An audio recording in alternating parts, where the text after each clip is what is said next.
Berarti secara nggak langsung dari yang Kang Yoto sampaikan, artinya kalau bisa memberikan zakat, artinya dia itu harus mampu mencapai kayak level KKN tertentu ya? Iya, iya.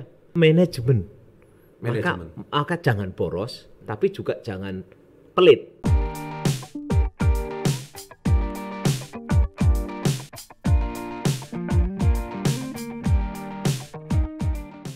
Sahabat entrepreneur, salam hebat luar biasa. Wah, kali ini selamat datang kembali di Level Up Podcast. Dan kali ini topik kita sangat-sangat menarik karena selalu channel SB30 salah satu yang cukup terkenal adalah membuat topik edukasi finansial. Dan kali ini seperti biasa, saya juga akan memberikan edukasi finansial, tapi topiknya berasal dari kolom komen. Nah, dan tentunya dari kolom komen ini kita akan belajar langsung dari pakarnya. Karena ini berhubungan dengan sebuah topik yang berhubungan dengan ayat Al-Quran. Dan tentunya saya tidak berani membahas. Saya panggil langsung pakarnya, Kang Yoto. Selamat datang Kang Yoto. Waduh, mantap. Salam bahagia. Salam bahagia ya Kang ya. Semangat bahagia. Semangat bahagia ya Kang ya. Nah ini Kang Yoto adalah mantan Bupati Bojonegoro.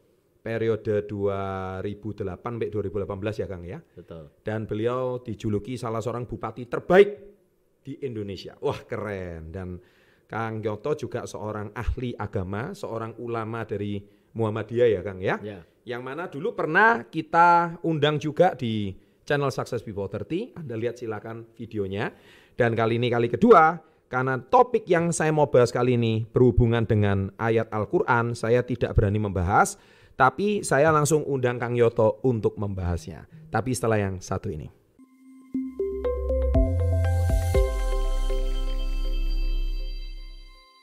Selamat siang Kang. Selamat siang. Wah keren Kang. Ini Kang saya hari ini selamat datang di channel Success Before 30 ya Kang. Yep. Saya mau nanya ini Kang. Ini di kolom komen ini ada pertanyaan seperti ini. Mohon Kang Yoto dengan bijak menjawab. Namanya Saudara Rosi Fatur ya. Topiknya dia komen di 3 tips Anda tetap bisa bertahan hidup meskipun tidak bekerja selama 6 bulan. Nah zaman sekarang itu kan ya kita tahu baru-baru ini Indonesia terkena wabah COVID yang melanda seluruh dunia Kang ya. Sehingga memungkinkan para pekerja harian seperti UKM, warung, ojol itu akhirnya kehilangan banyak mata pencarian harian. Dan topik saya ini cukup ramai karena bagi mereka yang tidak bisa dapat nafkah harian lagi atau nafkah hariannya berkurang, itu setelah 6 bulan saya kasih tips Kang. Nah rupanya tips ini tips internasional Kang. Apa itu tipsnya? Tipsnya itu bagaimana punya tabungan selama 6 bulan. Nah tapi rupanya ada satu orang yang bernama Rosi Fatur, saya nggak tahu ini cowok atau cewek. Ada Faturnya berarti cowok ya Kang ya. Saudara Rosi Fatur dia bilang, sorry Pak Chandra, please forgive me. Beliau minta maaf sama saya. I forgive you. Sampai hari ini saya meyakini bahwa yang namanya Nabi dan Rasul yang jumlahnya banyak sekali dahulu sampai ditutup oleh Rasulullah Muhammad Sallallahu Alaihi Wasallam sebagai Rasul terakhir yang membawa kitab Al-Quran setelah Rasulullah Isa dalam tanda kurung Yesus Alaihi Wasallam yang membawa kitab Injil sama sekali tidak mengajarkan menabung. Tapi yang diajarkan bagaimana harta yang kita dapatkan disedekahkan bukan ditabung. Atau diinfakkan harta kita atau rezeki kita sebagian kepada kaum duafa. Orang-orang yang tak berdaya sebagai buruh harian dan pekerja lepas atau orang-orang disabilitas tak sanggup lagi bekerja secara normal.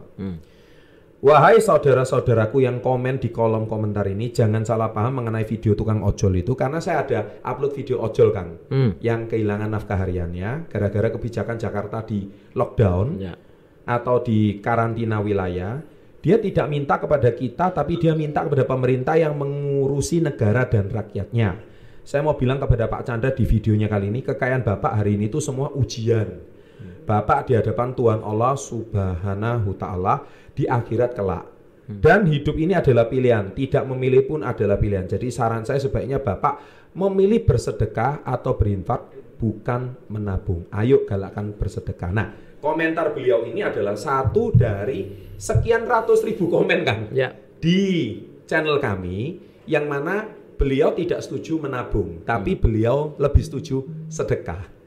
Kang Yoto boleh jelasin sih Kang, sebagai orang yang ahli di dalam Al-Quran, Kang Yoto kan lebih berpengalaman menghadapi pertanyaan-pertanyaan seperti ini. Menurut Kang Yoto itu seperti apa? Paling tidak saya lebih ahli daripada Mas Sandra lah. Wah, ya jelas. Ya, oke. Sebenarnya ada pendapat yang jauh lebih, yang kurang lebih sama. Di zaman Rasulullah ada seorang sahabat namanya Abu Dzar Al-Ghifari. Beliau ini seorang sahabat Rasulullah yang pendapatan hari ininya cukup dimakan. Kalau sampai besok ada lebih, maka dia sedekahkan kepada orang lain. Oke. Dan dia itu ajarkan kemana-mana seperti itu. Ya. Semana-mana dia selalu mengatakan, Ya. inilah cara yang paling Islami menurut Abu Dzar Al-Ghifari. Nah, kemudian di saat khalifah, kan kita tahu setelah Khulafaur Rasyidin itu kan Utsman itu yang ketiga. Nah, ketika Utsman itu Abu Dzar dipanggil. Kamu boleh berpendapat seperti ini, tapi jangan kamu ajarkan kepada orang lain. Kalau kamu ajarkan orang lain, maka saya sebagai pemerintah, kamu tak kasih pilihan. Kamu berhenti mengajarkannya atau kamu pindah dari Madinah. Akhirnya Abu Dzar Al-Ghifari ini pindah keluar Madinah. Artinya apa? Dia tidak lagi mengajarkan kepada orang-orang di Madinah. Nah, maka kita bisa melihat bahwa pendapat Abu Dzar ini akhirnya menjadi pendapat pribadi dia, karena mayoritas para sahabat Rasulullah tidak seperti itu. Tidak seperti Abu Dzar Al-Ghifari. Beda. Siapa Abu Dzar ini? Abu Dzar ini sebenarnya adalah seorang tokoh yang sangat asketis, yang sangat sufi, ya, yang memang dia tidak ingin menabung apapun untuk dia simpan. Apa yang dia dapat dihabiskan dia ini. Tapi mayoritas para sahabat itu tidak seperti Abu Dzar Al-Ghifari. Nah, karena itu sebenarnya benar bahwa harta kita ujian itu benar. Ya, harta kita ujian itu benar. Kenapa? Karena harta kita peroleh adalah dengan menggunakan sumber daya. Sumber daya alam, sumber daya sosial. Maka dia juga sekaligus ujian. Ujian pertama adalah apakah kita akan kufur atau kita akan bersyukur. Yang kedua adalah apakah kita sadar nggak dengan hak sosial di dalam harta kita. Hak sosial ya? Hak sosial di dalam Bisa harta diperjelas kita. hak sosial Ya. itu seperti apa? Ya, hak sosial.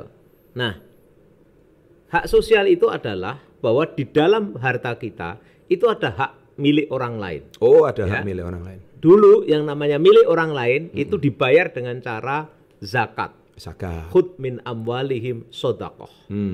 Tutahhiruhum wa tuzakkihim. Ambil dari harta itu, ya, karena itu adalah sebagai bentuk sodaqoh, pembenaran terhadap prinsip ini untuk membersihkan. Ya. Lalu, nah ini dulu dipahami seperti itu, ya, dipahami seperti itu.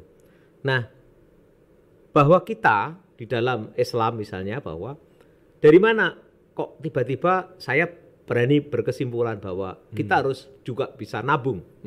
Karena sebenarnya tabungan itu juga ada hak sosial. Ada hak sosial. Tapi sebelum saya menjual hak sosial, pertama yang harus kita sadari bahwa menjadi seorang beragama itu agama apapun tidak ada yang mengajarkan supaya kita jadi peminta. Oh, oke. Ya. Itu kata kuncinya. Kata ya? kuncinya. Dan bahkan Nabi Muhammad selalu mengatakan al yadul ulya khairum min yadis sufla. Tangan di atas itu lebih baik daripada tangan di bawah. Orang yang memberi manfaat terbanyak itulah manusia muslim terbaik. Jadi itu artinya apa? Berarti kita ini adalah disuruh, sebenarnya kita ini menjadi orang yang lebih banyak memberi manfaat kepada orang lain. Kita disuruh kemudian berzakat, bersedekah. Apa artinya? Artinya sebenarnya kita juga disuruh jadi orang kaya. Oh, secara nggak langsung. Nggak langsung. Nah, gimana kita tidak kaya? Apa mungkin kita bisa berzakat? Ya, jelas. Apa mungkin kita bersedekah? Nah, Betul. selain sedekah, ingat ada zakat. Zakat itu dipersyaratkan kalau orang sudah mencapai harta tertentu. Nah, untuk mencapai harta tertentu itu dari mana kalau nggak ditabung? Nah, Nah, itu ya. jadi harta sampai tertentu itu kemudian ada kewajiban sosial lain. Nah, Oke. namanya adalah zakat. Zakat, Nah, kalau kita ini sukarela namanya sodakoh. sodako. Tapi kalau kita sudah mencapai tahap tertentu tabungan kita, Heeh. namanya nisab, maka kita wajib Itu untuk- main prosentase ya kan? ya main persentase. Berapa itu Misalnya persentase? ada yang 2,5%. Ada yang 2,5. Ya. Jadi kalau kita sudah sampai kepada tahap tabungan kita Level cukup, tertentu level ya? tertentu, justru kita ada kewajiban sosial. Ya. Menyisihkan Itu sebagian menyisihkan wajib kepada masyarakat. kepada publik. Publik. Ya, kita sebut sebagai publik. Nah, ini debatable apakah kemudian zakat itu juga termasuk si pajak atau tidak, itu soal debatable ya. Iya, iya. Tapi poinnya adalah kita ini ada kewajiban sosial justru ketika kita bisa mengumpulkan harta kita menabung. Jadi kalau kita tidak bisa nabung, nggak bisa. Rasulullah misalnya pernah membeli kurma, dia beli agak banyak sama Rasulullah. Untuk apa kemudian? Supaya dia punya cadangan. Apa artinya cadangan? Menabung. Menabung. Nah, menabung Iya, cadangan. iya, iya. Bahkan ketika Rasulullah ditanya, mana yang lebih baik meninggalkan, mewariskan kefakiran atau mewariskan kekayaan? Mewariskan kekayaan lebih baik, kata Rasulullah. Oke. Apa itu artinya?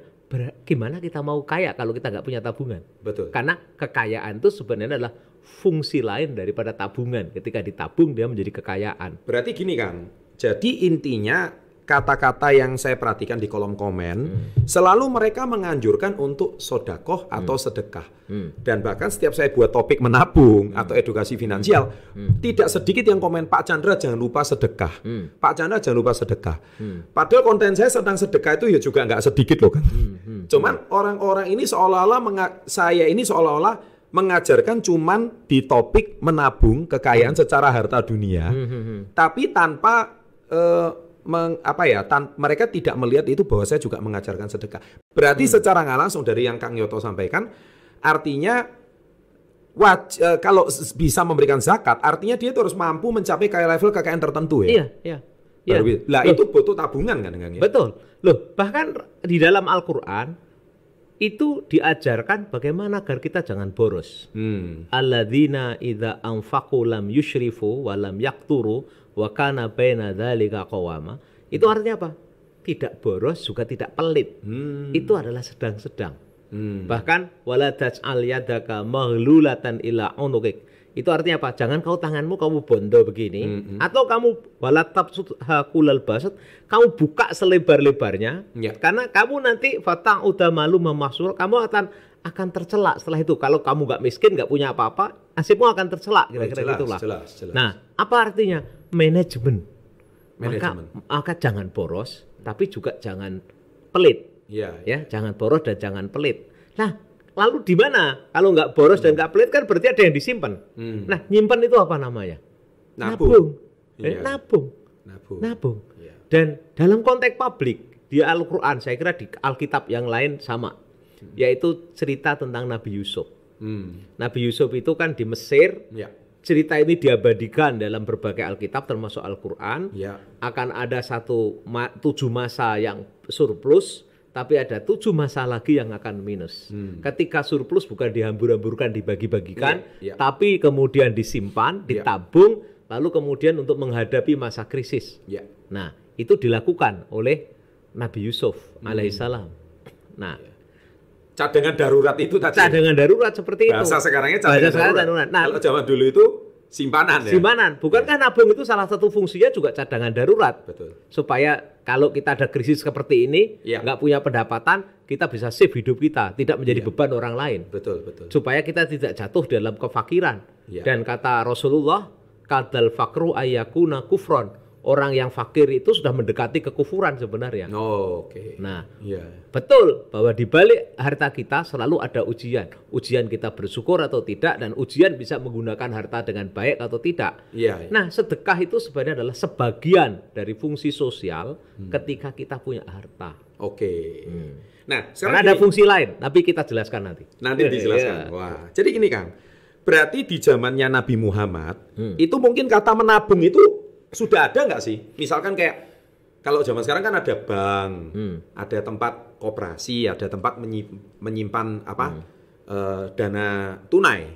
Ya, mungkin sekarang kalau zaman Nabi Muhammad ada. Di zaman Nabi Muhammad itu sudah dikenal apa yang disebut Baitul Mal wa Tamwil. Baitul Mal wa Tamwil itu adalah rumah bagaimana mengumpulkan harta, pembiayaan, dan kemudian juga untuk konteks pembiayaan. Itu kan dihimpun dari yang namanya zakat. Nah, dari zakat itu dihimpun untuk kemudian membiayai keperluan-keperluan publik yang disebut dengan namanya adalah sabilillah. Bahkan diberi insentif, dalam Al-Qur'an digambarkan orang yang mau menaruh di situ memberikan infak fisabilillah itu hartanya akan berlipat ganda macam. Memang betul diberi insentif sekali. Tapi dalam bentuk bank seperti sekarang pasti tidak ada. Zaman itu di zaman Rasulullah tahu 14-15 abad yang lalu belum ada. Ya. Fenomena bank kan baru fenomena modern. Betul. Ketika intermediasi diperlukan dan jarak kompleks, jarak jauh gitu kan. Dan industri sudah mulai ada. Zaman dulu barter. Belum barter, barter, dan kalau toh pakai uang kan uangnya juga sebenarnya uangnya sendiri ada nilai intrinsiknya gitu kan. Beda dengan sekarang gitu kan. Zaman sekarang. Uangnya sudah kertas, bahkan uangnya kemudian catatan sekarang kan. Digital lagi ya. Digital. Pakai OVO gitu. Oke Kang. Jadi artinya banyak di kolom komen itu mereka masih menganut prinsip ajaran lama kali ya. Atau gimana kalau menurut Kang? Jadi saya kira itu pilihannya, dan seperti Abu Dzar Al-Ghifari boleh juga punya pilihan. Nah, kita juga boleh memilih. Kalau saya sih memilih bersedekah dan menabung gitu ya. Sedekah ya tetap, menabungnya menabung yang tetap. Harus itu. Kenapa? Ini contoh saya mantan bupati nih. Iya. Kalau saya enggak nabung, begitu berhenti jadi bupati, baru 1 tahun kemudian pensiunan saya keluar.